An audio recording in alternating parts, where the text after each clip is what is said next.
Today on On-Meaning podcast, I have the pleasure of having Heather McDonald. Thank you for coming. Actually, after I've heard your interviews at the Ben Shapiro show and Jordan Peterson's and Dave Rubin, I said to myself that it would be a great privilege to have you here. So thank you for coming. I appreciate the honor. It's mine, Tamir. Thank you so much for having me on. And today we're going to deal about your latest book, When Race Trumps Merit. And actually, I wanted to start with a personal note. Last week, I was in Yellowstone for 4 days, and your book was in my mind. And I said to myself, why didn't I see even one Afro-American in the park? I saw thousands of people, Indians and Hispanics and people from Asia, people from all around the world, but I didn't see even one Afro-American. And I think that your book deals with issues like that, but not everyone can see those issues, not in a racist way. Could you please elaborate what did I saw last week? Well, if you were the National Park Service, which runs Yellowstone and other great national monuments, you would be seeing racism.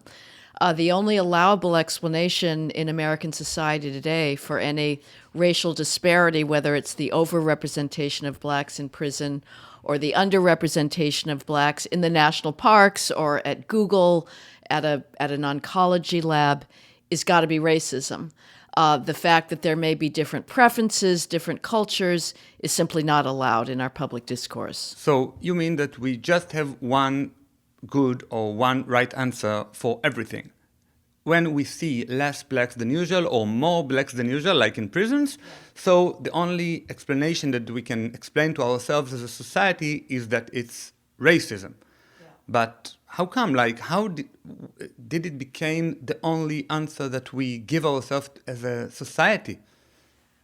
Well, that's very complicated. It comes in part out of America's extraordinarily troubling, tragic, shameful history of race, and the fact that for so many decades and centuries, America violated its founding ideals with regards to its gratuitously nasty treatment of blacks.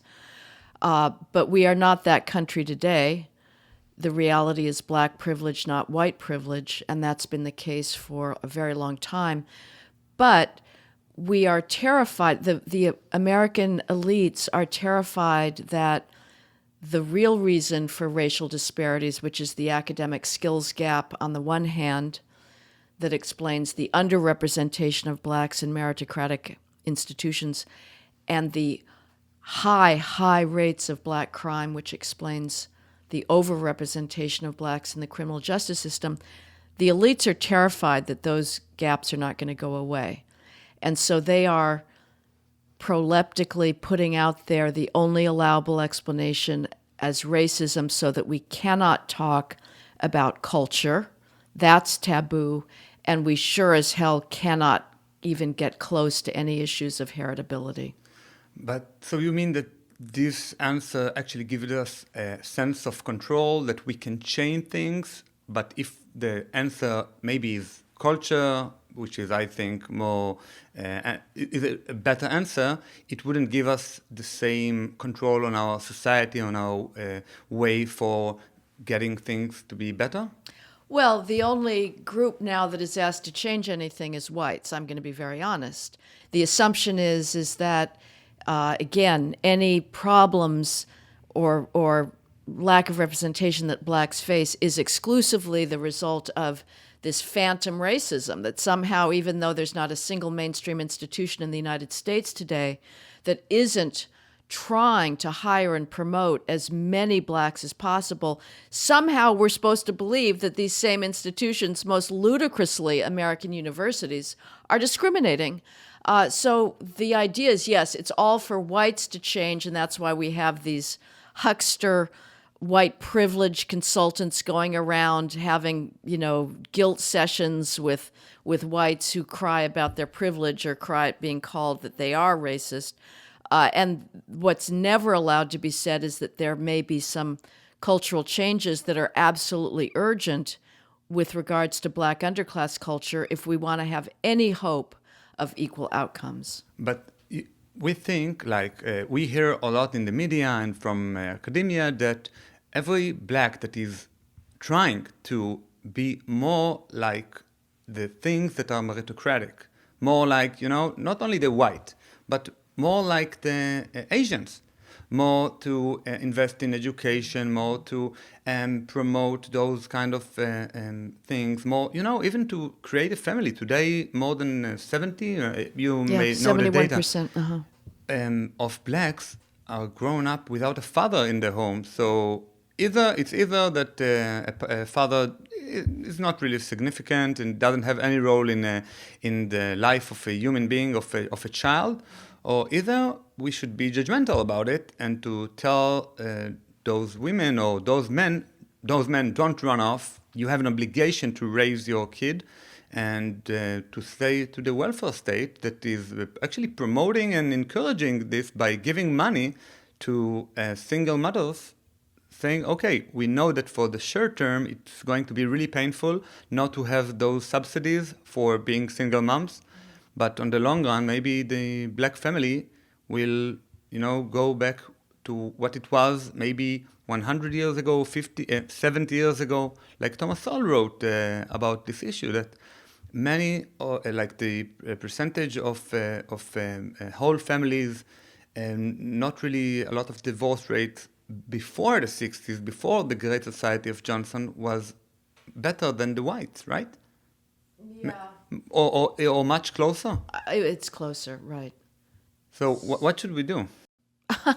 Well, you started out saying that we're told that whites who do try are what? You didn't finish the thought. That blacks are trying. So blacks are trying, but they're not. Yeah. So I don't hear about many examples of that, frankly. So it's like acting white. If someone is trying to behave in a meritocratic way, like blacks that are trying to act in a meritocratic way, to be more successful or to try harder to avoid drugs, alcohol. Well, that's not the meaning of the term acting white. So what's acting white? You are using it as a term of commendation. In fact, the acting white conceit is probably the most lethal idea within black underclass culture. It is a term of disparagement. If a student is taking his textbooks home to study, which is rare, if he is not truant in school, if he is paying attention to his teacher, if he is actually doing his homework to prepare for a test, that is viewed by his peers as acting white. And so the idea is, if you are not engaged in oppositional culture, you are selling out your race. So in fact, the peer pressure is just the opposite. It is to check out, to not make an effort, to not try to compete, and it's rationalizing the real, basically. So what you're saying, that they are saying to each other in the black society, is that actually everything that is going to promote you is white, and a resentment culture or crime is your true race. This is like what you should do. This is your culture. Your culture is crime. Well, listen to rap lyrics, listen to gangster rap. We've stopped listening to that, but there was a period... It's something really racist to say, if I would say to a black, your culture is being violent, so I would be the biggest racist on earth, and I will be thrown out from all of the social societies that I'm a member of. Well, there are double standards aplenty. I mean, we could spend the rest of the hour talking about them. Let's look at the N-word. If a black is in remote proximity to a white person who is simply quoting the use of the N-word in Mark Twain, say, that is allegedly a lethal threat that is going to prevent that black person from succeeding in life. Meanwhile, on Twitter, there's like 5 million uses of the N-word every month by other blacks. They absolutely call each other that. So there's a whole set of double standards. And yes, if whites were to write rap songs about black culture that had the same degree of misogyny, anti-Semitism, homophobia, glorification of guns, and say that's black, that would not be accepted, but it's okay to embrace that themselves. And as I say, there is nothing more counterproductive than the glorification. And it's not just blacks of underclass behavior and oppositional culture.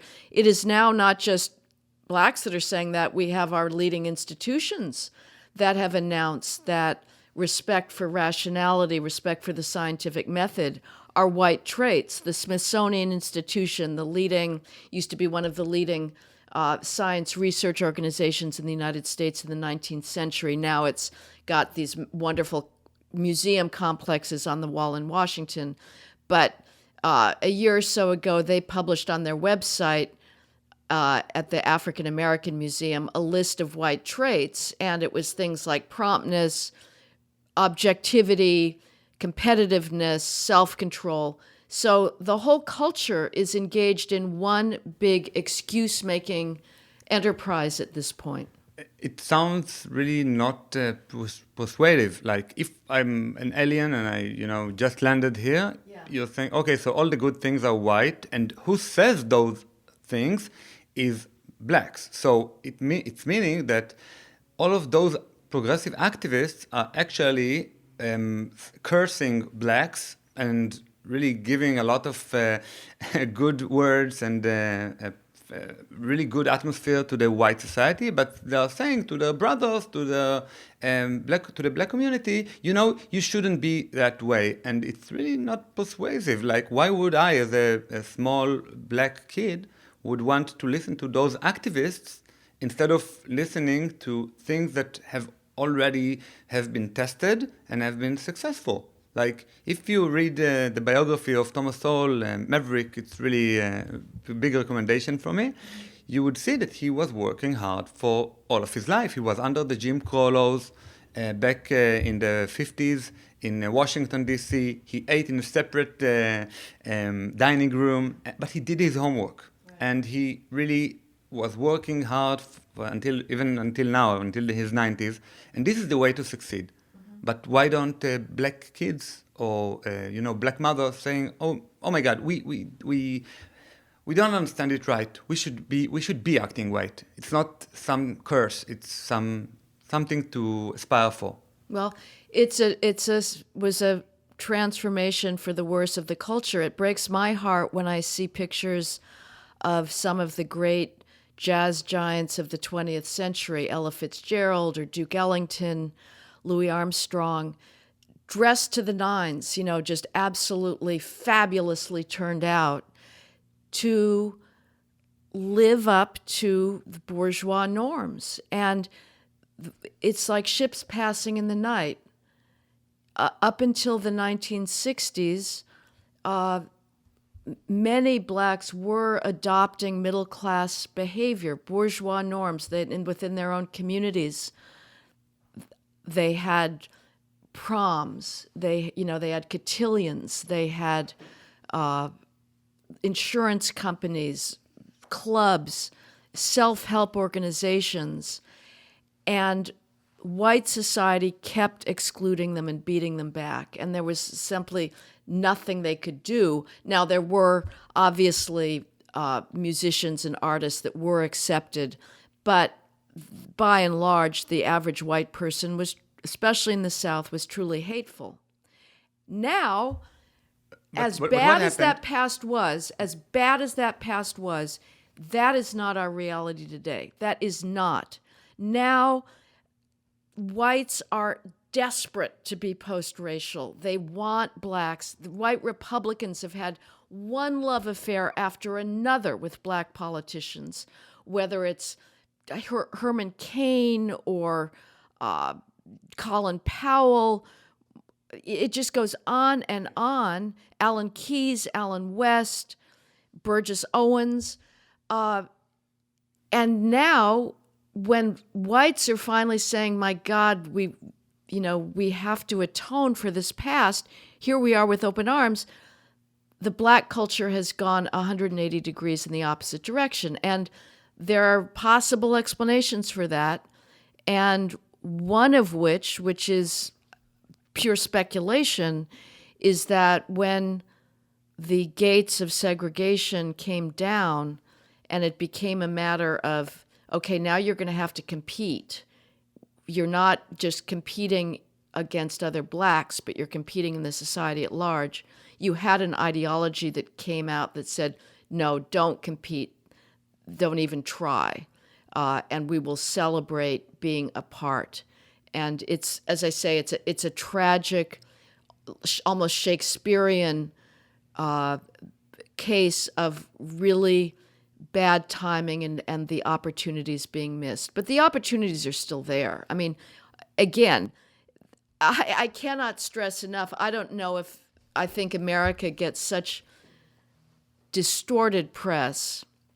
So I'm sure that the portrayal of America in the Israeli press continues to be, it's white supremacist culture. I cannot stress enough that is just not the case.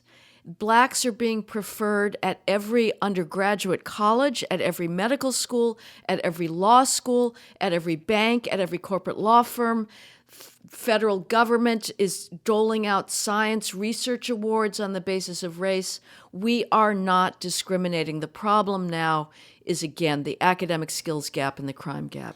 So you're actually saying that maybe the black mother or the black child are not persuading by those ideas of let's compete, let's be more meritocratic, let's act right in order to succeed, because it's really comforting to blame someone else of your problems that maybe you can't really solve. A black child without a father can't really solve his situation. He can't have good role models, good male role models, except the gangs and maybe the friends of your mother that are switching every few years or few months. And you don't really have control on the situation. And these neo-Marxist ideas are comforting, telling you it's okay to be like who you are. It really reminds me of other things in neo-Marxism, like fat blaming in cynical theories of Lindsay. He devotes a whole chapter about being fat. So it's really hard to lose weight, but it's really easy to tell you, you're perfect as you are. Let's put you on the cover of Vogue or Sports Illustrated. It's amazing. It's amazing. And there's an overlap there, too, with race. I mean, there's very little in America today that doesn't touch on race. The Scientific American, which is one of the leading science journals, sort of for popular consumption, but there's still very serious work that's published. They, like every medical journal, science journal in the United States, after the George Floyd mass psychosis racial meltdown, have decided that their mission is anti-racism.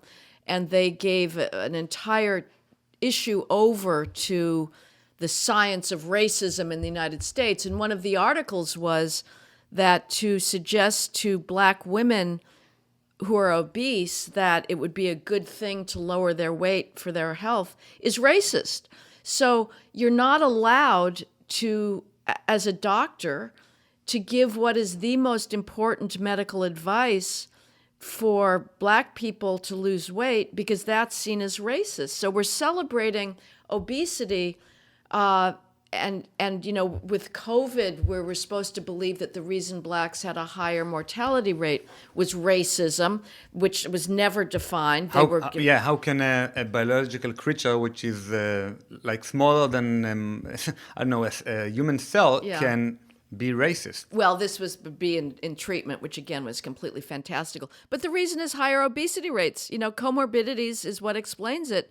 And yet we would rather deny a life-saving public health measure if it meant saying that, well, there's maybe something blacks can do for themselves or they have certain behavioral traits. Americans are fat generally. I mean, let's be honest. It's a disgusting society at this point. But it's the problem of obesity is even higher among blacks.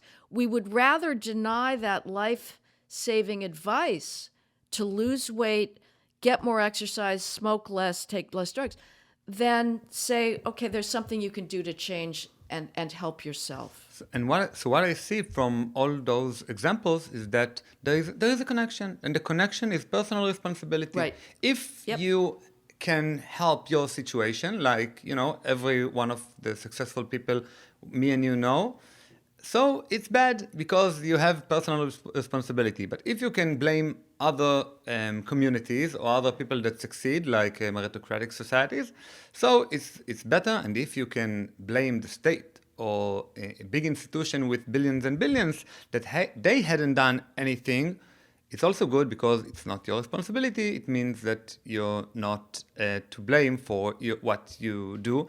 And me and you maybe are called racist because we tell the people, if you don't work up to help yourselves, you can't succeed. Sorry, this is the truth. This is the reality. This is the painful reality, but we can't say anything else because this is what we saw in the past that helped communities like, let's say, Jews. They have been discriminated and put into ovens in Auschwitz, but a generation after, like my grandfather, he was released from Auschwitz in December by the Russians, and he went back home. He saw that all of his family didn't came back, was murdered, and I'm all with the goosebumps. And he said he was standing in front of his empty house and told himself, without a dollar in his pocket, being in a Soviet state, I'm going to be optimistic. I'm going to build myself, my life, and I'm all, and he ran away from the Soviet empire, this evil empire, and he went to Israel and he built his life also in a socialist state. But he said, no, I'm the one that should take care of myself. He didn't have a father to call to because he was in ashes. He didn't have any relatives. And he said to himself, I'm in charge of my life. It depends on me if I'm going to be happy, successful, or if I'm going to have nightmares every night and tell it's all because of those Nazis, those Germans that did this to me, and to blame and spend all of his life blaming and putting a finger to Europe. Well, I think your was it great-grandfather, grandfather? No, grandfather. Grandfather. He was an extraordinary man. I think there's very few people of any group that would have that degree of true grit and motivation and courage and the willingness to keep going. So that's asking a lot of any group to live up to his model. But obviously, to the extent that we can have any portion of your grandfather's values, this would be still an extraordinary country. And I would say that it is exactly personal responsibility that is the dividing line of the more conservative worldview and the more progressive worldview, that progressives are going to see every outcome in terms of social forces beyond an individual's control. And conservatives are more likely to see, no, there's various behavioral issues that are within an individual's control that explain outcomes. And both sides think that the other is blind. The progressive looks at the conservative and says, well, how can you possibly think that somebody should be, taking his textbook home to study or not hanging out in gangs when he's surrounded by all these malign influences? And the conservative looks at the progressive and says, but we have free will. It remains within our power always to better ourselves. And so that's kind of a divide that is very hard to bridge. That having been said, I will say that no group wants to have other people criticize it, so it's very hard. Blacks don't want to be told that they are acting in counterproductive ways, and so they're going to become defensive. The white underclass in the United States is growing very fast.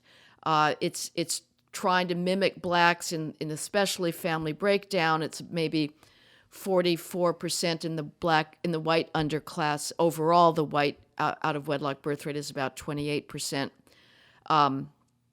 They don't have drive-by shootings. Blacks have a monopoly on drive-by shootings in this country. Anytime you hear about a drive-by shooting, it's a black. End of story. But whites, they've now adopted, and some of their advocates like Tucker Carlson, rather than saying this hillbilly meth head culture has to change. There's some people that are saying, well, it's all because of the lack of jobs and stuff. So we take that excuse making as well. I would just say, I am sick of hearing Black leaders say, lower standards on our behalf. You know, we can't pass the teacher licensing exam in New York. Or the bar. You give a great example in this book. We'll throw out the teacher licensing exam. We'll lower the bar exam. We'll get rid of the bar exam. We'll get rid of the medical college admissions test. We'll get rid of medical licensing exam scores because we are failing disproportionately. Throw out the test. Here's what I'd like to hear from Black leaders. We'll meet your standards. We'll not only meet them, we will beat them. That's what Jews said. You're keeping us out of your banks. You're keeping us out of your country clubs. We'll be so good you have to hire us. Or we'll form competing firms and industries, and we'll beat you at your own game. That's how you get revenge against discrimination, not going around tearing down standards. But on the other hand, if your goal is to really destroy your alleged enemy, there's no better strategy than what the race activists are doing now, because we are tearing down every meritocratic standard in this society that is the basis of civilizational advance in the name of fighting disparate impact. Yeah, so if I go back to my alien character that just landed here, I would, if I listen to you, I think, maybe those activists hate the West, hate their society. Of course they do. They hate everything and they want to destroy it. Like, yes. Who would say to people that are, in the worst condition, that are poor, that are ignorant, that really have gaps in all kinds of things, you should be blaming someone else and this is what will help you maybe? I'm like, why do they hate themselves and their societies so badly? Like, I'm sure that everyone that learned history knows that societies are fragile. That if you look at Rome in its gold age, in the Republic age, you see that, they had those parties like today, even bigger, but it was the beginning of crumbling, and Cato the Old told them, we're crumbling, we have to go back to our old virtues, our old ideas, and society is so fragile. They are playing with fire, and like, how come not everyone knows it, that they hate their Black society? Maybe they want them to be in a civil war that will end in, I don't know, in mayhem. No. We are asking for race war. I mean, at some point, and this is very, very dangerous to say, but if at some point whites start to develop the same racial consciousness as everybody else is allowed to have in the United States, and which would be only fair as far as I'm concerned. It's rational and it's fair and it's okay.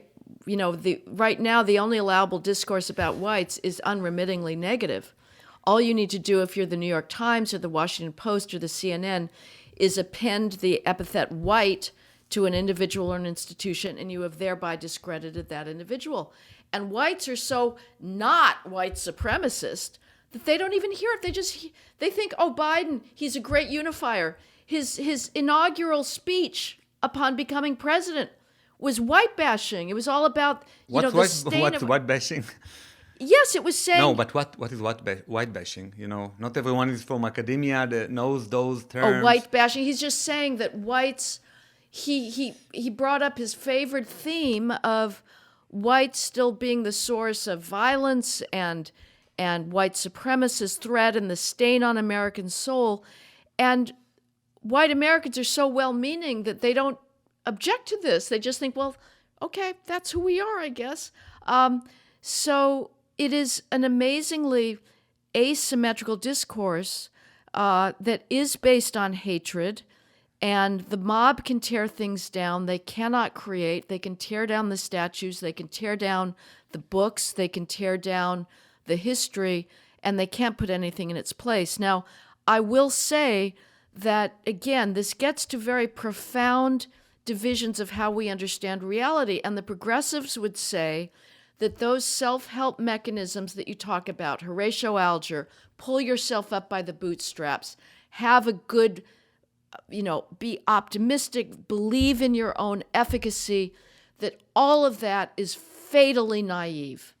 That unless we change the structures of society, we are just administering a narcotic to people so that they won't demand radical social change. And I've been engaged in various audible reading, audiobook listening projects recently. One of deep dive into Black history, listen to the 1619 Project. There's some things I agree with, like about our past. I don't agree with its present analysis. And I thought, well, like, it becomes so egomaniacal, the 1619 Project, like everything is about race. I thought, okay, well, let me get a different perspective. I've listened to Howard Zinn's People's History of America. Zinn is a infamous book for conservatives. It's history from the bottom up, which was a trend that came out of France of we're no longer going to do political history. We're going to look at, the lower classes and how they lived. And I actually loved Zinn because it was refreshing. It was so pure in its outlook. It was a platonic ideal of left-wing hatred for accomplishment, for success. Anybody with wealth is per se evil. But he would say that your recipe is just ridiculous because society is stacked against the poor. The rich control everything, and they work to prevent class solidarity. Like Zinn is always hoping for some white-black worker coalition, and it never happens. But they would acknowledge the criticism and say, sorry, individual efficacy is trivial. And as long as we have these structures of, it used to be economic structures, now it's structures of white supremacy. Yeah, but like those structures or those social structures, if you see them all around the world, like if you see that the same methods are being implemented in China, right, or in non-Western societies in order to succeed, so it means that it isn't really something social that you can change, a social structure or a social something that, they say that things are social, so they can change it through changing the social structure or putting the government instead of the social structures. But if you see that it's universal, so maybe it's something that it's just like mathematics. If you do objective tests, some people are going to fail and some people are going to succeed. And like Thomas Sowell has written about, like in 1989, in his essay, Affirmative Action, a Worldwide Disaster, he actually shows in this article that was published in Commentary that, we have disparities in all societies all around the world. In Africa, we have some tribes that are specialize on making this, or in the US, Germans are the almost only brewers and piano makers, and the best, all the 5 best are Germans. Mm-hmm. And Jews, they used to work in textile industry, and it wasn't in order to be a monopoly. It was just something they were better at. They had either an ultimate advantage or comparison advantage. So if it's something that happens all around the world, how can you call it social? Well, I guess in the case of the United States race discourse, they would simply deny the relevance of any non-American examples. I mean, they would say that America's relationship to blacks is sui generis, although they would also say that it's the very character of the Enlightenment is racial. I mean, it's a totalizing discourse that, I mean, at this point we're just repeating. It refuses to recognize individual agency, and there's been a tension, not quite to this extreme, but obviously after the Civil War, when America was struggling with how to integrate slaves into society. And of course, the South very quickly gave up any hope of trying. But Booker T. Washington was advocating for self-help. And we have to cultivate our garden and build our skills up from the bottom up and work on developing trades and developing those bourgeois habits of deferred gratification. And he set up schools to do this. And he said, don't immediately demand political power and don't immediately demand access to the highest institutions. And he famously, there was a lot of tension between him and W.E.B. Du Bois, who said, no, we should be aspiring to all go to college. And Du Bois was more left-wing and was more interested in political power. Washington said, no, let's get economic power first, which is how many immigrants have done it. Yeah. You know, that Nathan Glazer has written about this, that there were certain groups, Asians in particular, that said, we're just going to become economic powerhouses here and not think that our route to success is through politics. Blacks have always said, no, our route to success is through wielding political power. And the Du Bois vision kind of won out, and Booker T. Washington is regarded in many black activist circles as just sort of an Uncle Tom sellout. But I would say, especially given the condition of blacks coming out of the Civil War, his emphasis on self-help, on developing the careful routines of trade and craft was absolutely the way to go. So you were talking before, a few minutes ago, about tests and about admitting to universities, and about that they want to cancel anything, they want to cancel the bar, they want to cancel every test. So I have a few questions about it. Mm-hmm. First of all, if you really want a diverse university concerning race-wise, not political agenda, God forbid, you should just do a lottery. Right. Why shouldn't... Absolutely. So they are advocating for lottery in going into the universities? It's hilarious. I mean... Yeah? I didn't hear about it. Again, like another of these completely inconsistent discourses. On the one hand, I mean, we are going so far in our racial apologetics. We are denying. It's profoundly nihilistic. On the one hand, we deny that standardized tests measure anything real because they have a disparate impact. If they didn't have a disparate impact, nobody today would talk about getting rid of the SATs, our standardized admissions tests, which are the... But is there even one test on the whole world doesn't have disparate impact? On, like, if you take society and you know, every test, this is the essence of a test, to have this impact. Right. You wouldn't necessarily assume there would be group differences, but there are, and that's the rub.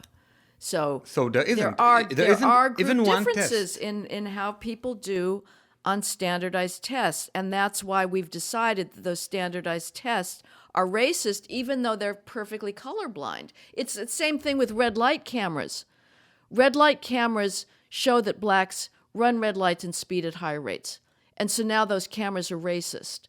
They are completely, obviously, not human, but if they have a disparate impact result, then by definition it's a racist. So we're throwing out the cameras because they're racist. You know, I think we should be on the attack, not on the defense line. Like in this book, you show, like, to the great extent with the best examples about really absurd and hilarious and preposterous things that have happened. Like, you know, you have in the Philharmonic, you have a test in order to get someone in. So even before these neo-Marxists started the blaming of racism, they wanted themselves to be objective. They didn't want to take the player that is not the best. So they put a curtain, so they won't see the guy that is playing.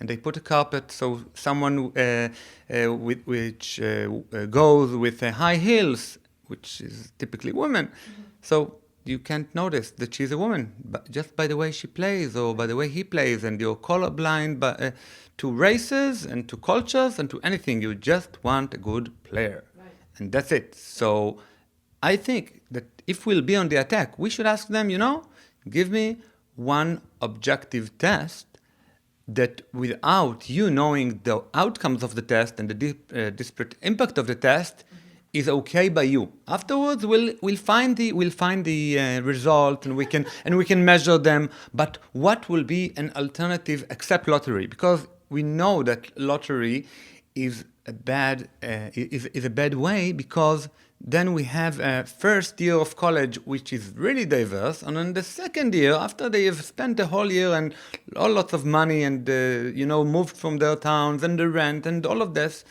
on the second year it will be non-diverse. Like today, you would have 90-something% whites and Asians, and you spend the whole year proving something that can't be proven. Or if you have a test, you can prove it. Yeah. Well, we did try in lottery. There's gifted and talented programs in the United States are being torn down because they have disparate impact. And we have a set of public schools that are called exam schools. There's Stuyvesant High School in New York City, which is overwhelmingly Asian because it admits based on a neutral, colorblind, objective test. And in San Francisco, there was Lowell High School, which was also, very highly respected, extraordinarily successful in passing on education and knowledge to students. And it, too, was predominantly Asian and white. So the left-wing San Francisco School Board said it's a racist exam to get in, and they went to a lottery system. And the proportion of D's and F's in the first-year class went up 300%. I recently learned that they've gone back to the exam. I didn't know that. That's an extraordinary good development. But these universities that on the one hand claim that they're racist and tests are racist, they would not be willing to go to a lottery. They want a race norm within every group. So they want the best blacks within the black group and the best whites within the white group and the best Asians. But some of them now are actually banning the submission of SATs, which is a very curious move. And it's hard to figure out how this is going to work and it's all done so that there'll be less damning evidence for the fact that our American colleges will continue trying to use race preferences. If you have the test scores, that's like per se evidence that you're admitting, as is the case now, blacks are being admitted to colleges with objectively measured skills that would be automatically disqualifying if presented by whites and Asians because they're so low. As you say, what happens once they're admitted, catapulted into schools for which they're not competitively qualified, is that they fail. They wouldn't fail if they were going to college on the same conditions as every other student, which is with peers that share their academic levels of success. Nobody is saying blacks shouldn't go to college. They're saying don't put this crippling handicap on them of catapulting them into the environment where they start out at the bottom in terms of academic skills, and they're going to stay at the bottom. But these schools now are saying, you're not even allowed to submit SATs. So how they're going to go about sorting, because they still want to get the best whites and Asians, is very curious. And I'm going to enjoy watching it because these schools, they're all incredibly hypocritical institutions. They blame themselves for phantom racism at the same time that they're admitting blacks with lower grades just because they want them. They're hiring blacks with lower qualifications because they're so desperate for them. And they still say, oh my God, we're racist. So it's really going to be very delicious to watch, and I don't know how they're going to manage it. So, the right always telling the left, you're wrong. We don't say it. We do have a lot of emotion in it, and I came all the way here to meet you, and we all of the public intellectuals and the people in academia are putting a lot of effort in order to persuade the other side that they are wrong, like from the right. But the left tells us, you're not right, you're evil. And if we talk, I think, more about the emotional side of it, it will be maybe more persuasive because, like, I really feel a lot of pain for this student that, he had one happy day in his life. He got accepted to Harvard, and I'm sure that he's much more intelligent than me. And because he's like in the top 1% of black academia skills and stuff like that.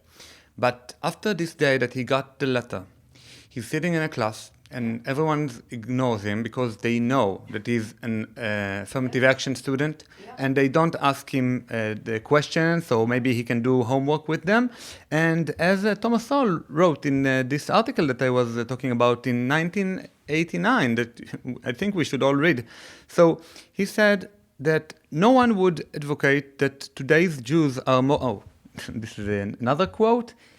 So he said that to jeopardize the respect and recognition of individual form of preferred groups by rewarding honors tainted with double standards is not only to downgrade their own achievements, but also to downgrade their chances of accomplishing those achievements in the first place. For example, after the media revealed that black students were admitted to Harvard Medical School with lower qualifications, white patients began to refuse to be examined by such students. The negative effects of tainted honors are by no means limited to academia. So I just put myself in his shoes of this black doctor, that people saying, we don't want to be racist.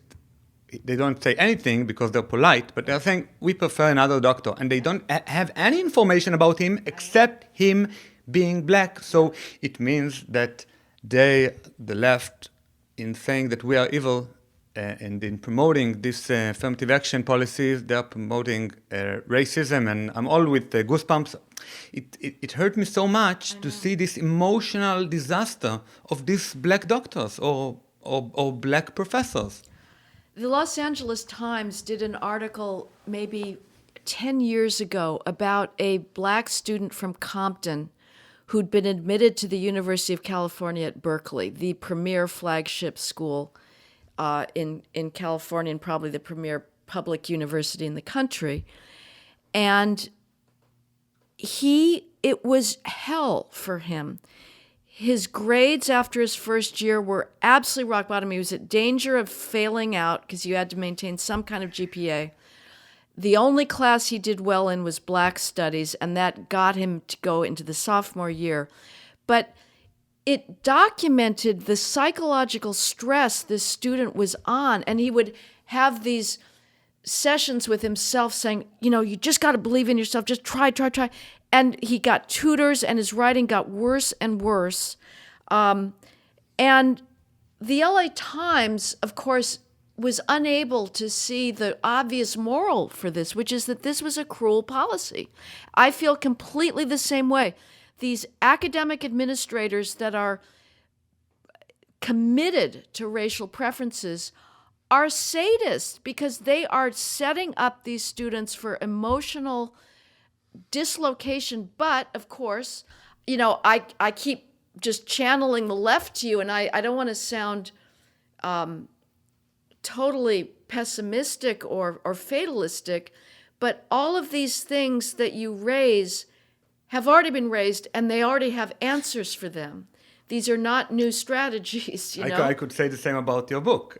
Everything's been written. Everything's been written. Except the examples that are much more to the extreme than in the 80s or 70s. Right. Right. But this is why we have this massive diversity bureaucracy in American universities. This preposterous idea. There's these. It's a way of hiring blacks, so you can get your vice provost of diversity, equity, inclusion, belonging. She's black and she's got a black staff, so you get your numbers up. These people have no skills. Like, what is their competence? There's no competence. They're supposed to be there to combat this racist institution. At the same time, again, this racist institution has hired you because you're black, and it's admitted black students because they're black, and yet they're still racist? Please explain that. But the whole reason for this is because blacks aren't doing as well, and they feel excluded, and then we have these wonderful, another set of double standards and completely incoherent left-wing logics, which the argument for diversity in the student body is blacks represent blackness, and they're supposed to bring the platonic reality of being black is so different that no white person can possibly understand or know how to relate to a black person unless we've got these affirmative action racial preference admits. So they're there to be black. And then they complain about the fact that in their sociology class or constitution class, we're talking about the 14th Amendment, and all eyes turn to them to say, okay, what's the black perspective? And they say, that's racist. Don't ask me to be the black perspective, but that's why you're here. And so the diversity bureaucracy exists to tell black students, if you feel out of place, it's because you're in a racist institution. And you need more people like me to be your ally. Because if you don't have an ally, you're going to be crushed by white supremacy. And it's this complete vicious cycle where if blacks aren't doing well, the reason is there's not a critical mass of blacks. We'll bring in more blacks, which means we dig deeper into the applicant pool. The skills gap widens, mismatch widens. It's utterly perverse. But it keeps the thing going without, again, it distracts us from looking at the fact that unless this culture heals itself, there is very little that the outside world at this point can do.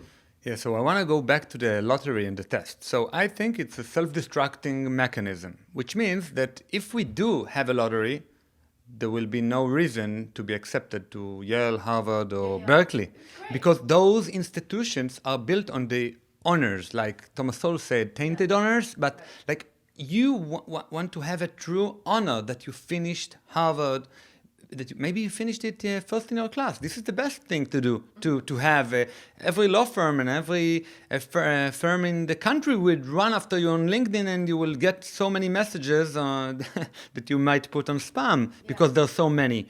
But if you do this lottery or this affirmative action, those institutions, those racist institutions like companies that just want to be effective and effectiveness in the economy is profit, they wouldn't take you because they know that you are an affirmative action student, so then you don't get the honor.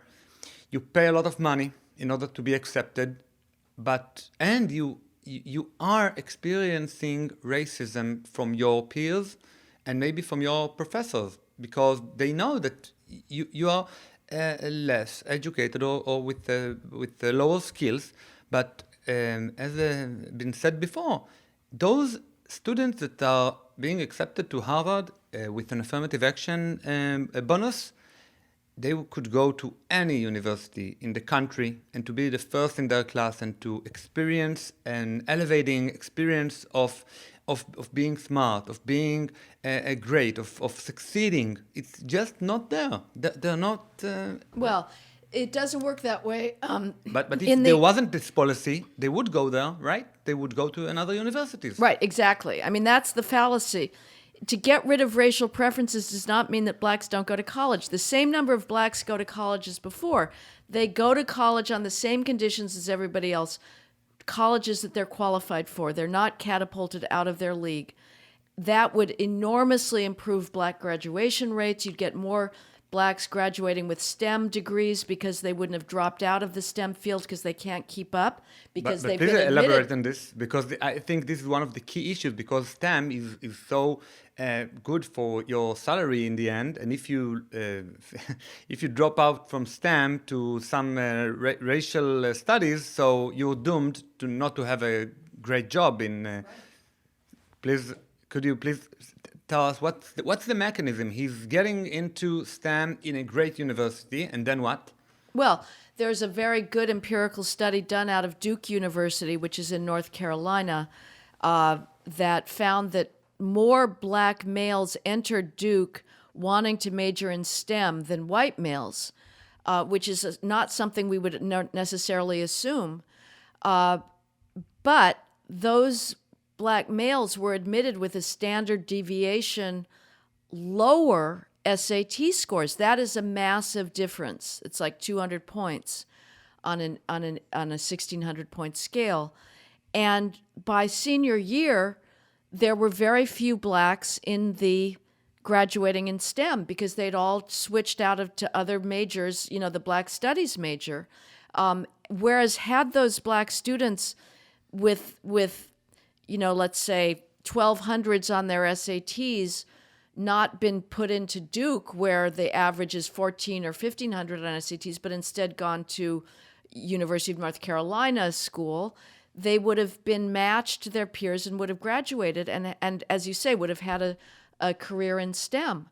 But I would love it if we could just blow up these Ivy League institutions that give themselves such airs. They're so elitist, and everybody plays along with it. I mean, the whole racial preference discourse around the recent Supreme Court case, SFFA v. Harvard,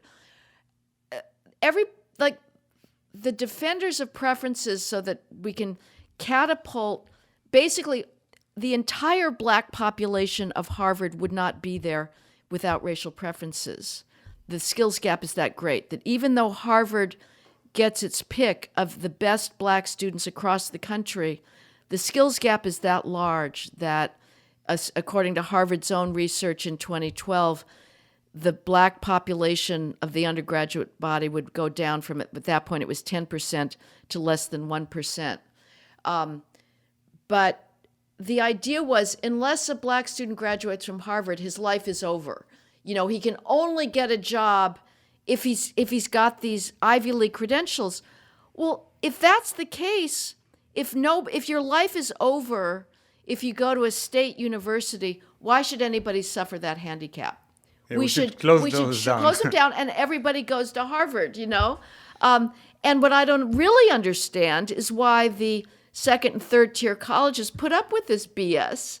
Why don't they stick up for themselves and say, we offer a perfectly solid education. We can develop leaders the way Harvard does. The degree of snobbery, of academic snobbery, is really something. But the businesses all go along with this. They all filed amicus briefs on Harvard's side because they want to be able to hire a black with an Ivy League degree. But again, it would be the same black.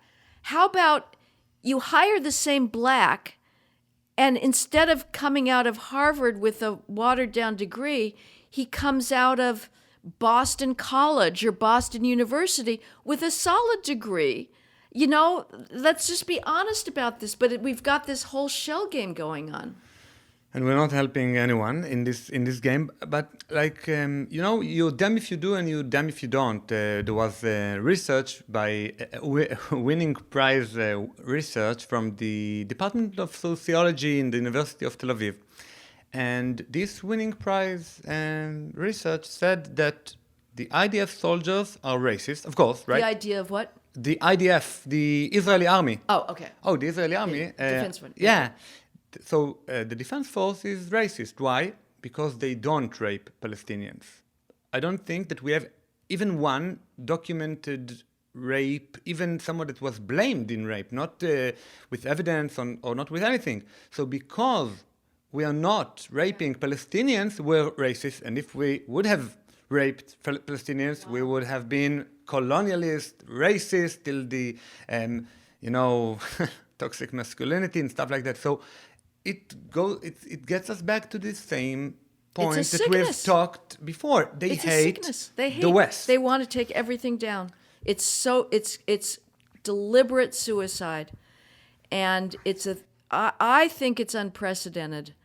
The Chinese Cultural Revolution, you had the masses turning against the elites. Post George Floyd, you have the elites turning against everybody else and saying, this is a civilization that does not deserve to survive. And we're trying to change it demographically. We're trying to make sure that white males are always the last considered. I've spoken to so many parents recently that tell me, their white male son had near perfect medical college admission test scores to get into medical schools here, and he didn't get into a single school that he was applied for. It's unbelievable. The pressure, it's absolutely terrifying. The pressure on medical schools now to admit and promote underqualified students, and then in faculties to put them into hospital, crucial hospital jobs. And as you say, what are any of us going to do when we're in that emergency room and a black doctor comes through the room? Are we going to be looking out for ourselves enough or to say, sorry, I'm just playing the odds here. It is perfectly rational to assume that you're a preference beneficiary, and you may not be, and that's tragic for you, as you say. Or are we going to just swallow it and just hope for the best? So you write in the book something that I think that is more concerning than, this incident when you're in front of a black doctor. You write that blacks do have some genetic characteristics that we can help them better by researching blacks sometimes Kidney in function, those right. Diseases separately in order to give them a better treatment. Like, the radical feminists said before that women aren't being a subject of those experiments because they have the monthly period, and it's really hard to measure those characteristics of women. So, Right. And then we started checking women in separate way, in a separate Clinical trials, and we don't supply a better or good medicine for blacks just because it's racist to say, they have different or slightly different diseases, and maybe we can save lives, like in the title of the book, that it threatens lives. Yeah. There is nothing that even approaches logic, consistency, rationality in the mainstream society's treatment of race. It is unbelievable. On the one hand, it is absolute dogma that race is a social construct. It does not exist. It has no genetic basis. That is the only allowable view. Repeat it in again. college campus. This is something that has to be said twice. Race is a social construct. It is not the left-wing view on a college campus today is that race is a social construct. There's no genetic reality to race. So even though human beings can identify people's genetically based race on sight, it's just like because we're 99% racist. of the time, it's all just fake. There's no such thing as race. So on the one hand, we're supposed to say that, and any research now into heritability and traits that may be passed on in different racial groups from generation, that's banned in the United States. You cannot do it. And if they're so confident that there's nothing to the idea of race, why are they banning research into it? If you're so confident that there's nothing going to see here, let it go forward. It's going forward in China. But, so on the one hand, race doesn't exist. On the other hand, if you read one of the dissents, the major dissent in the recent Supreme Court case in SFFA v. Harvard, Sonia Sotomayor quotes alumna of the University of North Carolina and Harvard who are basically saying, like, if I can't talk about race in my application, there's no way that the university will know the wondrousness of me. And one girl says, if I can't talk about the way the texture of my hair changed every aspect of my life, they won't understand me. And a Harvard alumnus says, race is involved in every moment of my life. And unless I can talk about that, unless Harvard knows that I'm black, it's not going to be able to judge me fairly. So, on the other hand, race is so real. It's the only thing we're allowed to talk about. So it's a discourse that eschews the basic rules of logic and non-contradiction. You're talking in your book about another great example about the museum, just an innocent museum that has these volunteer elderly women, especially white women, that, they are being, um, maybe they're not getting paid. They devote their time in order to volunteer in this museum. And those activists are saying that the fact that white elderly women volunteer and preach and teach those black kids in this city, it's racism and it should be forbidden. And then, this institution, what can he do? Academia is against him, the media is against him, everyone are echoing each other. And what can the poor manager, the poor director of the museum can do? So we fired them all. So it's better that no one would enjoy free lectures and free guiding in a museum. Well, first of all, let us not refer to the head of the Art Institute of Chicago as the poor director. James Rondeau, the head of the Art Institute of Chicago, is a fool. He is a absolute embarrassment to the great legacy of that institution, which is one of the most wonderful museums in the world. I recommend its little corridor of Ancien Regime pastel portraits to anybody who's in Chicago. You've got to go see it. You've got to see the Martin Quentin de la Tour and the Chardin. They're just extraordinary. James Rondeau is involved in white culling. That is the name of the game in our society today. It's white culling. Institutions brag about getting their number of whites down.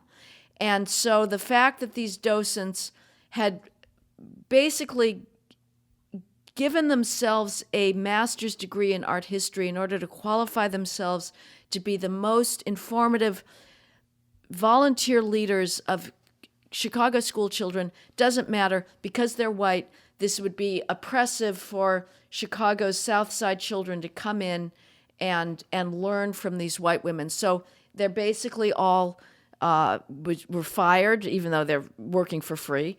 And they're going to hire now 6 paid educators compared to hundreds. So how many tours are they going to be able to give? And they have tried to, to get more black volunteers. But they don't maybe volunteer. one of the really best thing that we, even the Israeli public, can learn from America, and I think all of the world, America is number one in it, volunteering, donating money, great true. Institutions. You really know the job. You really know how to establish institutions, bottom up, grassroots. Even Alexis de Tocqueville wrote about it, that the American society is so vivid that it has all those small communities, like Edmund Burke wrote about it, about the small platoons that are helping each other, that are giving us something that binds us together, that is not the state, which is far away in Washington, but something that, that we can talk to,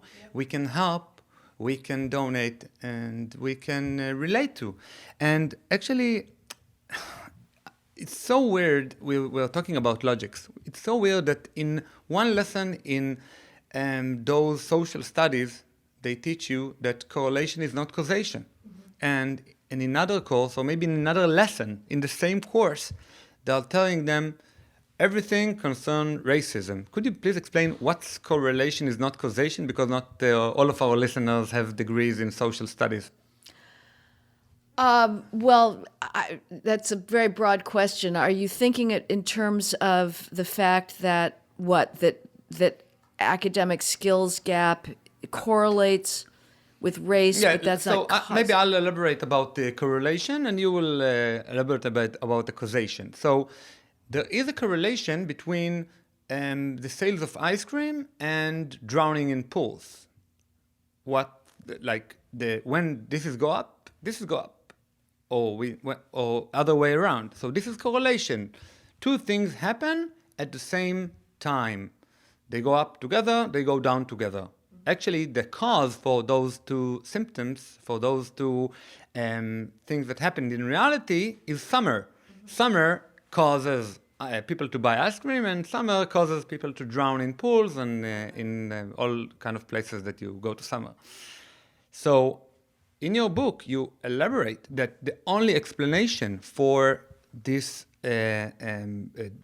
racial disparities by them is race, not skills, not family, not legacy, not culture, not anything. And if they would just, listen to this one fallacy that each and every one of us has this fallacy before he went to university, that we think that correlation is causation in our own lives, but someone who is a professor who is doing a research, he can't think that way because this is not the way to do, to do math or to do anything that concerns logic.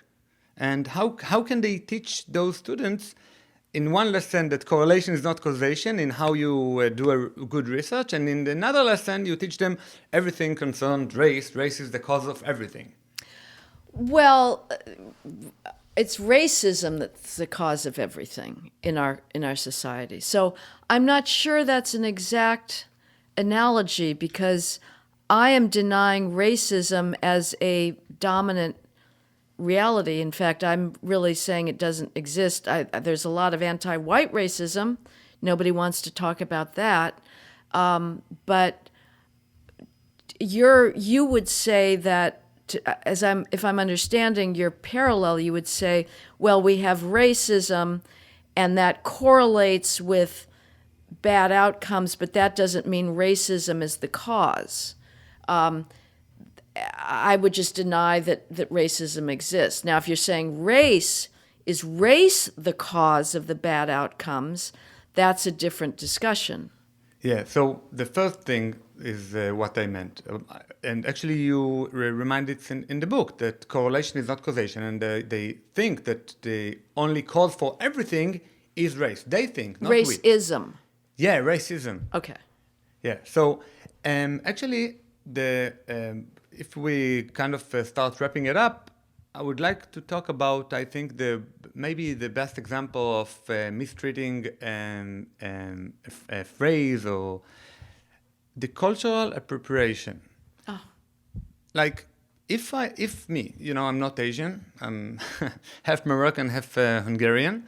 If I would open a sushi bar, so I think it would be the best compliment to give to the Japanese culture, because I admire sushi, and I think that people should enjoy sushi, and I'm actually acting Japanese. I admire them. If you admire someone, you start talking like them, you start imitating them, you start watching their videos. So why is cultural appropriation is such shame to open a sushi bar, or to do something that actually Thomas Sowell, the great Thomas Sowell, wrote about it, that the Spanish didn't conquer South America. The Spanish used the numbers from Arabic culture. They used the way they chose the north from the Chinese, and they used the navigation systems that were invented in Turkey, and they just learned from everybody those skills, and combined together, the poor Incas didn't have a chance because they were segregated in South America. They didn't learn from other countries, and poor them, they have failed, and Cortez has won because he did a cultural appropriation from all kinds of countries in order to succeed and to conquer the world. Well, there is no more idiotic concept in our world today than cultural appropriation, and it is a way of understanding how pathetic the other side is, because culture, it's a sort of a truism, it's a redundancy. Culture is appropriation by definition. That's what it is. It is voracious. Cultures do try to, well, actually, that's actually not true. I think cultures do differ in their degree of hunger for the other. And I think one of the signal traits of the West is that it has been both inward directed, of self-critical, of trying to examine its own forms of thinking, knowledge, political organization, questioning authority began very early with Plato and Socrates, but it has also been very oriented towards the other and curious, the exploration. Other cultures, as we know, China did wall itself off and felt like it was self-sufficient and looked so down on the rest of the world that it wasn't interested in that much absorption of other ideas. But by and large, at least in the West, the history of culture has been to be voracious. The imagination can leap over boundaries. You had the whole chinoiserie and the Japanisme trends in 19th century European art in France of using Japanese wood blocks and Chinese art and trying to feel like, my God, this is a whole different way of seeing the world. We can learn from this. And incorporating that, jazz, music, you had Gershwin incorporating jazz or other European cultures, composers using gamelan music. This sense that everything human, nothing human is alien to me. Everything is available to expand my understanding. Now we have the left cannot create. It's an admission of sterility, of capacity and imagination. All they can do is say no. All they can do is say, we're shutting you down because you have somehow, you've got taco night in the college dorm. And we have so little to protest about. Like, our lives in this university are so cushy. We're the most privileged human beings in human history because we have the thing at our fingertips that Faust sold his soul for, which is knowledge. Not that any student would use that, recognize that benefit, that luxury. But we're so desperate to find sources of oppression that we're going to say that taco night is oppressive, or rather, the tacos aren't good enough.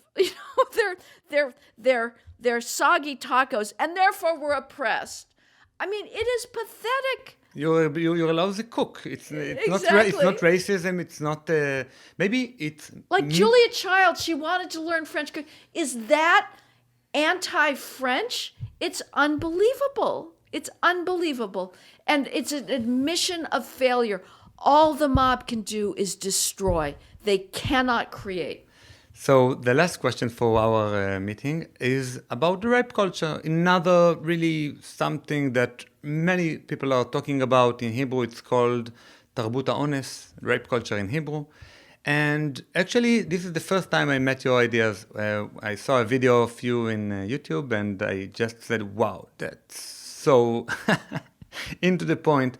So I'll try to explain the argument of rape culture and you'll try to give a good answer. So they say that we live in a rape culture, which means that we are not really afraid, or we are not really taking into account or dealing with rape. There are rapes every day in every institution. In some research, it's a few times a week, especially in college, and therefore our whole culture hugs or accepts rape as a phenomena that we shouldn't, or that we are not fighting enough in order to prevent. This is the rape culture, as they say, right? What's your take on that? I wrote about specifically the campus rape hysteria, which said that 1 in 4 female undergraduates would be sexually assaulted by the time they graduate. Wouldn't they? Like, they have data, right? Well, that's an amazing that rate exceeds the worst, like, rape violence in Africa of tribal civil wars. Doesn't approach 1 in 25, 1 in 4. But if that were the case, that 1 in 4 undergraduate females were being raped, you would think that there would have been a stampede long ago to create all-female schools. Why are mothers sending their daughters into this absolute vortex of the most terrifying experience a woman can have short of being murdered? Instead, they're clamoring to get their daughters into these schools. So are the mothers just like totally callous and child abusers? No, the fact is they know this is not going on. What's going on is a culture of drunken hookup sex where both parties are drinking themselves blotto, the females doing so in order to lower their sexual inhibitions because the pressure now is on to engage in this one-night stand culture, which then they recategorize the day after if they're feeling not sufficiently appreciated by the male as rape. But if this was something real, we would have seen a flight out of these schools. Instead, there was a total hoax story that was written about University of Virginia fraternity party that had like the most ugly, disgusting sexual violence. It was all made up. But the received wisdom is that these fraternities are just rape dens. Well, every Saturday night at the University of Virginia, the little female co-eds, sorority girls, go trooping off into the fraternity parties. So are they so stupid that they don't care or they don't know, or is it not going on? If they're so stupid that they can't protect themselves by just staying away from certain rape, then I frankly don't care too much about them. The other alternative is it's not a rape culture, and this is something that is voluntary that these girls are putting themselves into. Yeah, so like good mother maybe should tell the daughters, you can go to those fraternities, you can go to those universities, just don't drink yourself. Don't drink. Like you said in this interview that I really loved, just give a kiss goodbye without letting him into your room, not even for a small coffee or a small drink, just, 100% avoidable. And 100% avoidable. Men should be gentlemen. Exactly. Not to try to do things that your fellow human being, maybe someone you're attracted to, maybe someone that you just want a one-night stand would feel so badly about it afterwards. It's not behaving in a gentleman way. And I really loved to meet last week in Yellowstone a few British that called me and my brother gentlemen, Yeah. And they reminded us. We sat down near an elderly British and he told us, goodbye, gentlemen. And we're like, gentlemen is obliged to oblige. You have to act in a way to win, to own this gentleman degree, which you don't need to go to university for. You just need to act in a noble way. And this is my advice for men, and the same advice for women. They can prevent it, I think, easily. Oh yeah. Yeah, if you don't want to be a male with a phony Title IX rape critique against you, walk the girl home, kiss her goodnight, give her a rose, and don't go to bed with her. That's it. Now, they'll probably still come up with some sort of microaggression to go after you anyway, but it's, you're minimizing your odds, and male chivalry is a thing of beauty. We are destroying it. We are saying that any kind of male heroism and traditional male virtues of valor are down. Look at we've got this awful case going on in New York City now where a Marine tried to protect his fellow subway riders, Daniel Penny, against this insane drug-addicted homeless guy by putting him temporarily in a chokehold. The guy eventually died, and we're prosecuting the Marine, Daniel Penny, for murder. And he was being chivalric. He was being a good Samaritan, and we're now saying, well, we'll crush that. And I would ask these campus rape bureaucrats, that their whole goal was supposedly protecting female. Okay, if you really believe that females at this campus are getting raped, why don't you send a message to the females on your campus? If you don't want to get raped, don't get drunk, don't get into bed with the guy. That would end it 100%. oh, we would never do that because we never want to suggest that rape is a woman's fault. So it's back to the same issue that we started with, Tamir, personal responsibility. You have no agency. Your role in life is to blame the system and play the victim card and never take your own fate into your own hands. I could go on and on for a few more hours, but I really want to thank you for researching, for writing those great books. We had this conversation about When Race Trumps Merit, and about Diversity Delusion is another great book of yours, and I really encourage you to keep writing and keep helping us seeing those weird things. I was really stunned by those examples of the speeding cameras and about the Philharmonic and about the volunteers, the elderly white women that were volunteering. And, if we can persuade another percentage of society to be against it, maybe we can win the war of ideas. So thank you very much. Thank you. We need courage. Don't be scared to be called a racist. Speak the truth. Thank you. Thank you, Tamir.